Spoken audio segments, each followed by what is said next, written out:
우선은 이런 거에 관심을 두게 되면서 이 공부가 너무 좋아요. 꿈을 찾아가는 아이들도 생겼고요.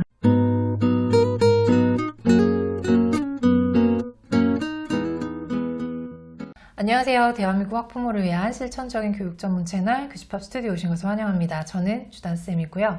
오늘 저희 스튜디오에 화사한 선생님을 한 분 모셨습니다.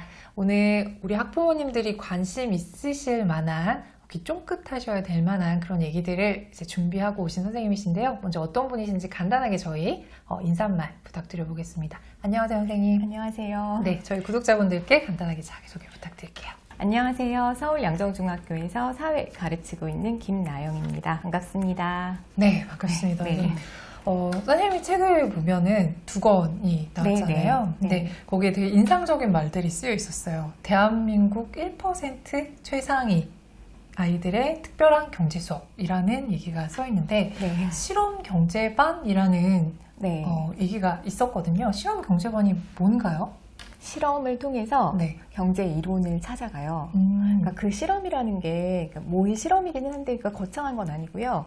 어떤 중고차 시장이다 그러면 중고차 시장이 교실이 되는 거고, 학생들은 파는 사람 혹은 사는 사람이 돼가지고 거래를 하는데, 거기에 다 그런 경제 이론이 녹아 들어가 있게 하는 거예요. 그래서 그런 데이터를, 결과를 보면 왜 나쁜 차만 많이 팔리지? 거기서는 사실 확률과 기대값 계산해서 나오게 되는데, 그런 걸 하면서 함께 수학도 알아가고 함께 공부하고 있습니다. 근데 그런 이제 동아리, 그러니까 그런 수업을 진행하게 되신 계기가 있으실 것 같아요. 네. 제가 경제를 너무 좋아했고요.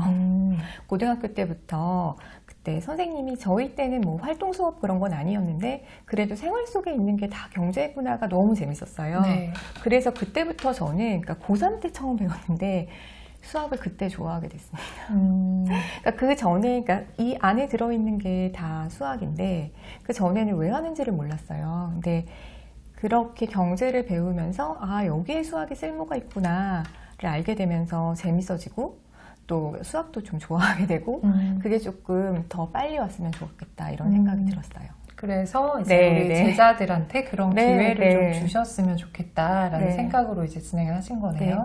근데 13년간이라고 말씀하셨는데, 그러면 양정중학교에서 13년 동안 이 동아리가 쭉 진행되고 있는 건가요?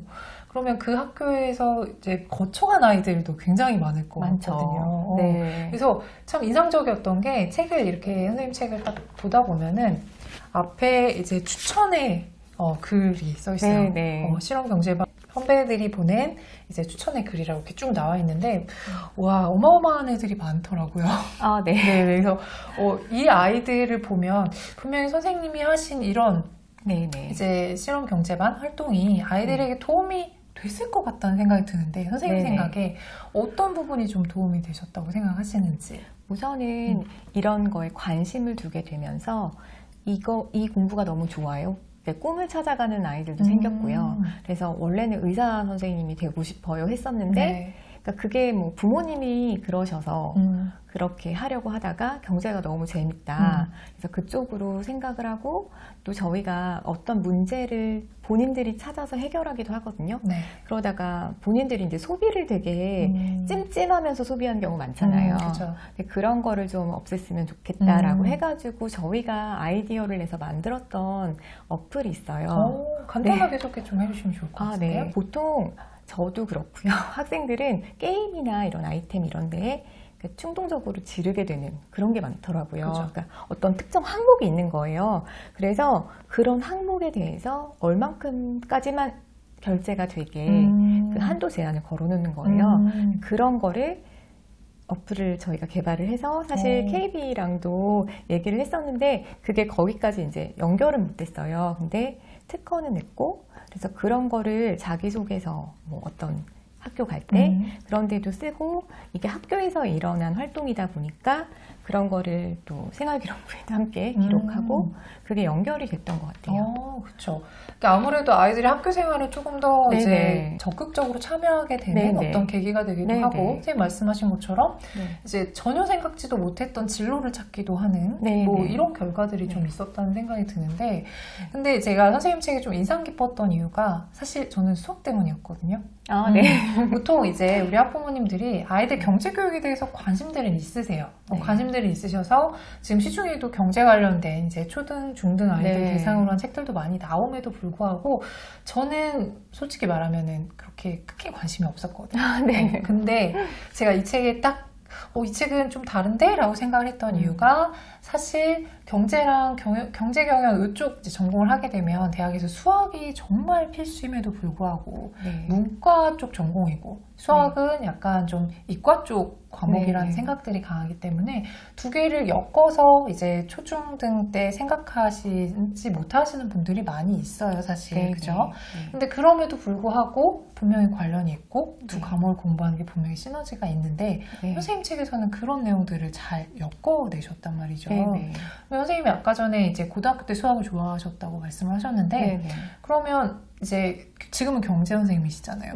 네. 근데 이거를 수학하고 같이 엮어가지고 하시게 된 계기가 있는지 그리고 그걸 통해서 아이들이 어떤 이제 효과가 있는지 좀 직접적인 현실적인 얘기를 좀 저는 듣고 싶어요. 고등학교 때 좋아하진 않았던 거고요. 수학 좋아하지 않으시고 힘들었었는데 그러니까 경제에서 이걸 보면서 이런 데 쓰이네 그러면서 뒤늦게 좋아한 거예요. 그래서 그거를 대학에 와서도 계속 하고 그러면서 이거를 갖다가 쓰면 좋겠다라는 거가 있었고 저 같은 아이들이 분명히 있을 것 같았어요. 그러니까 인문학적인 그런 아이들이 있잖아요. 그렇죠. 그러면 네네네. 그러면 이렇게 어떤 상황 맥락 속에서 알아야 되고 이 쓸모가 뭐 예를 들면 그냥 뭐 빵을 사 먹는다고 하더라도 그게 뭐 가격이 얼마면 얼만큼을 사 먹을까 일주일 동안 그냥 부모님하고 얘기를 해봐도 괜찮을 것 같아요.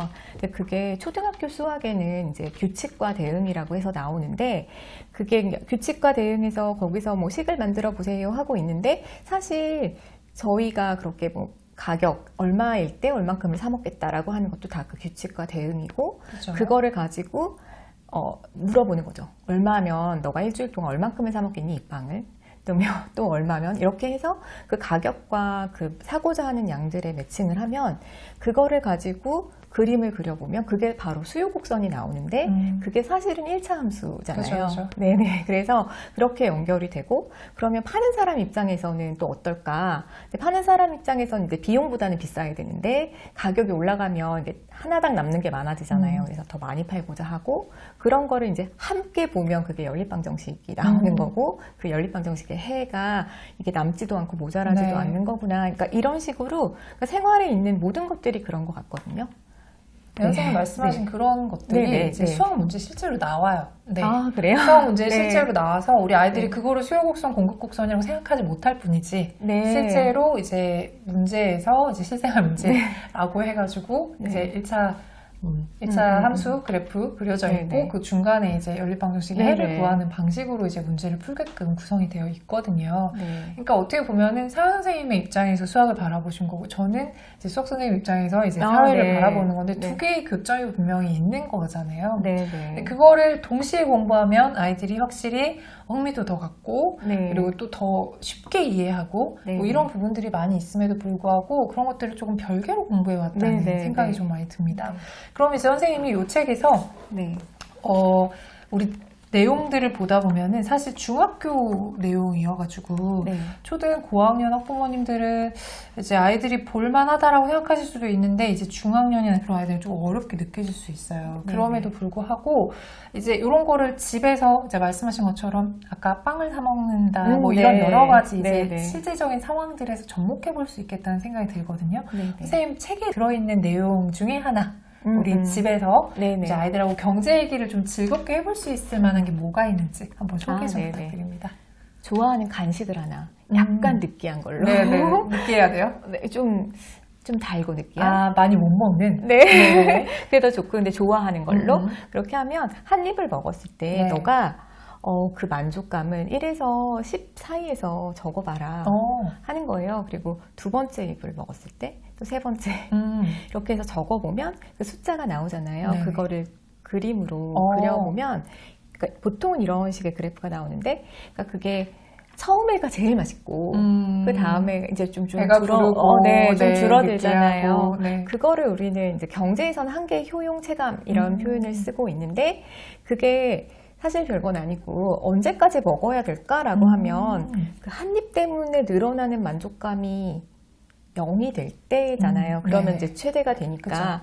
근데 그거를 이제 사실 나중에 고등학교 수학에 가면 이제 미분이라는 개념으로 배우는 건데 그냥 그렇게 미분이다 이렇게 말을 하지 않아도 그냥 그거 자체로 그래프가 저렇게 나오는구나 그런 내용에서는 그거를 이해하면 나중에 이렇게 배웠을 때 훨씬 쉬울 것 같고 이게 그런 저희가 먹는 거에서 이런 소비에서의 선택도 있지만 고용주 입장에서는 이렇게 저희는 여기서 종이 비행기 만드는 공장을 마련을 해가지고 하는데 그러니까 다른 거는 다 늘지 않고요. 그러니까 학교 책상이 요만하거든요. 거기 하나가 이제 공장이에요. 거기에 뭐 가위도 하나 있고, 뭐 종이도 있고, 그런데 가위가 이제 철제를 자르는 거고, 종이가 철이고 뭐 이런 식으로 네네네. 세팅을 해요. 근데 학생들이 이제 처음엔 한 명이 하다가 두 명이 하고 세 명이 들어가고 계속 늘리면 처음에 한 명이 하다가 두 명이 가면 조금 더 한 명 때문에 늘어나는 게 많아지기도 하거든요. 그쵸. 왜냐하면 그러니까 분업도 하고 근데 나중에 막 10명 되고 20명 되면 정말 오히려 생산성이 떨어지는? 네, 생산성이 떨어지고 한 사람이 들어가는 게 더 걸리적거려서 안 좋은 그런 상황이 벌어지니까 어디까지 고용을 해야 될까? 뭐 김밥집이라면 그 공간의 한계가 있기 때문인 거죠? 네. 그렇게 다른 거는 다 그대로인 채 노동만 계속 증가한다면 이런 식의 생각도 하면 그게 소비자 입장 또 뭐 사장 입장에서도 생각해 볼 수 있는 것 같고요. 그런 합리적인 의사 선택 그리고 그게 바로 그 수학의 개념과 연결이 되고 또 이게 실생활에도 되게 많이 적용되고 있어요. 그렇죠. 학생들이 독서실 가고 그러면 하루짜리가 제일 비싸다 그러고요. 헬스도 그렇잖아요. 네네네. 그래서 하루에 끊으려면 너무 비싼데 1년 끊으면 싼데 하루당 비용이. 근데 그래도 또 1년 끊어가지고 안 가는 매일 가는 게 아니니까. 네, 그런 경우들도 있지만 그러니까 그런 것들 또 묶음 상품으로 파는 것도 이게 적용된 거거든요. 그러니까 라면을 10개 사면 하나당 만족은 좀 떨어질 수 있으니까 그런 식의 개념을 학생들하고 찾아보는 거예요. 생활 속에서도. 그러면 이게 그런 게 적용된 거고 그게 그래프를 그렸을 때 이렇게 나오고 그게 수학에서는 이런 개념이구나. 이게 나중에 다 연결이 될 수 있는 거죠. 그러면 이 책을 앞에부터 순서대로 봐야 되나요, 선생님? 아니요. 케이스별로 봐도 상관이 없는 거죠? 주제별로. 그러니까 지금 이제 말씀하신 걸 제가 쭉 듣다 보니까 이런 생각이 들었어요. 보통 이제 수학에서도 그렇게 얘기하거든요. 실생활과 관련돼가지고 아이들한테 이해를 시키면 훨씬 더 이제 기억에도 오래 남고 이해하게 된다라는 설명을 할 때, 근데 사실 수학에서는 그런 예시를 찾기가 쉽지 않아요. 왜냐하면 수학이고 그건 어디까지나 이 문제를 이제 상황적으로 설명하기 위한 문제를 위한 문제이기 때문에. 그런데 선생님 말씀하신 이런 케이스들은 진짜 경제에서 일어나는 상황들인 거잖아요. 그래서 그런 여러 가지 예시들을 이제 학부모님들이 아이들한테 제시해 줄 때도 도움이 되겠구나 이런 생각이 들었어요. 왜냐하면 방금 말씀하신 것처럼 마트에서 번들로 뭔가를 사가지고 이런 거는 학부모님들이 얼마든지 예를 들어서 설명할 수 있지만 뭐 김밥집에서 고용을 하고 아니면 뭐 공장에서 누구를 고용을 하고 이런 거를 이제 상황적으로 생각해가지고 아이들한테 설명을 하실 수는 없거든요. 근데 그런 부분들에 도움을 받으실 수 있겠다라는 생각이 듭니다. 자, 그럼 이런 예시를 이제 말씀을 쭉 해주시니까 기억이 나는 게 이제 보통 이제 경제나 이런 공부를 할 때 신문 같은 거를 보고서 아이들이랑 얘기를 해보라고 얘기들을 많이 하잖아요. 그게 실제로 도움이 되나요? 네, 그럼요. 어떻게 조금 학부모님들이 신문을 가지고 실제적인 것들을 가지고 얘기하는 거에서 끝나지 말고 그 이후의 활동들이 또 중요할 것 같거든요. 그냥 학부모님도 그 상황을 전부 다 알고 계신 건 아닐 수도 있으니까. 사회선생님 입장에서 이렇게 실생활에서 뭔가 신문이나 이렇게 쉽게 만날 수 있는 어떤 것들을 가지고 우리가 사회 공부를 할 수 있는 이런 팁? 살짝 얘기해 주시면. 어른 신문은 너무 어렵잖아요. 그래서 어린이용으로 나오는 신문이 있어요. 또 어린이 경제신문이라고 나오는 것도 있고 또 한국경제신문 이런 데서도 이렇게 주니어 생글생글해서 초등학교용으로 맞춰서 나오거든요. 그래서 거기에 그 지금 경제 속 수학 이야기도 연재되고 있고 그리고 거기서 이제 쉬운 그런 우리가 막 이슈가 되는 것들을 쉽게 풀어놨어요. 그래서 그런 것들을 참고하셔도 좋을 것 같고 지금 말씀드린 신문들에서는 아이들 용으로 너무 쉽게 그러니까 말을 바꾸지는 않아요. 그러니까 경제신문 사고 하다 보니까 말을 그대로 쓰는데 어린 아이들이 이해할 수 있게 하고 그 용어를 풀이해 놓는 거예요. 한자어들이 통화 그러면 되게 어렵잖아요. 근데 유통되는 화폐, 양 이렇게 그냥 얘기하면 되니까 그런 식으로 풀어놨어요. 그러니까 그런 거 찾아보시면 좋을 것 같습니다. 네, 그래서 우리 학부모님들도 사실 아이들 공부시킨다라고 생각하시고 우리도 잘 모르잖아요. 네, 그래서 우리도 같이 찾아보고 뭐 이러면은 이제 집에서 아이들하고 대화할 수 있는 소재거리도 굉장히 많이 생길 것 같다는 생각이 좀 듭니다. 마지막으로 선생님한테 이제 한번 추천을 부탁을 드려볼게요. 이 책에 관심이 있으신 학부모님들, 우리 아이들 저 책 보게 해야겠다라고 생각하신 학부모님들에게 어떻게 이 책을 활용하면은 진짜 뽕을 뽑을지 뭐 이런 거를 이제 작가 입장에서 한번 소개를 해주시면 좋을 것 같아요. 여기에 이제 나온 내용들 중에서 조금 어려운 것도 있어요. 근데 초등학교에서도 충분히 할 수 있는 게임들이 있거든요. 그러니까 뭐 피자를 같이 만들어요. 피자를 만들면서 그러니까 재료가 그러니까 보통 이제 한 명, 그러니까 자녀 한 분이랑 하면은 조금 안 되고 몇 명은 같이 있으면 좋은데 그래서 뭐 피자 재료에 우리는 뭐뭐뭐뭐가 필요한데 지금 재료가 어떤 거는 모자라게 놓고요. 어떤 건 좀 딱 맞게 놓고 어떤 건 좀 많이 남게 놓으면 그거를 하나씩 경매로 판매하신다거나 그런 놀이를 하면 이게 아무리 하나만 있어도 필요 없는 거는 그 가격도 안 나오고 사지 않잖아요. 그래서 그런 거에서 뭐 희소하다는 것도 알게 되고 그렇게 여기서 나온 그런 게임들이나 이런 거를 집에서 활용해 보실 수 있는 게 충분히 있고 또 그런 수업 자료가 궁금하시면 저는 그러니까 블로그에는 수업 자료를 올려놨어요. 그런 거를 활용하셔도 좋을 것 같아요. 네, 저희가 더보기를 통해서 선생님 블로그 링크도 같이 넣어드릴 테니까 혹시 관심 있으신 분들은 들어가서 보시면 될 것 같습니다. 네, 마지막으로 그러면 저희 구독자분들에게 하시고 싶은 말씀 있으시면 간단하게만 부탁드릴게요. 그러니까 수학이 정말 중요하잖아요. 근데 뭐든지 흥미가 있어야 되는 것 같아요. 흥미가 없으면 정말 그러니까 중간에 쭉 흐름을 페이스를 유지하지 못하고 그러는 경우가 많은데 아 이게 정말 재밌구나 이렇게 느껴야 되는 것 같고 그런 활동들을 통해서 지금 말씀드린 뭐 게임이라든지 그런 경제와 함께 하는 그런 것들이 학생들에게 흥미를 줄 수 있는 것 같아서 함께 해보면 좋을 것 같습니다. 네, 오늘 긴 시간 동안 좋은 말씀 해주셔서 너무 감사하고요. 오늘 영상이 도움이 되셨다면 좋아요 한 번만 꼭 부탁드리도록 하겠습니다. 저는 다음에 또 유익한 영상으로 인사드리도록 할게요. 선생님 수고 많으셨습니다. 네, 감사합니다.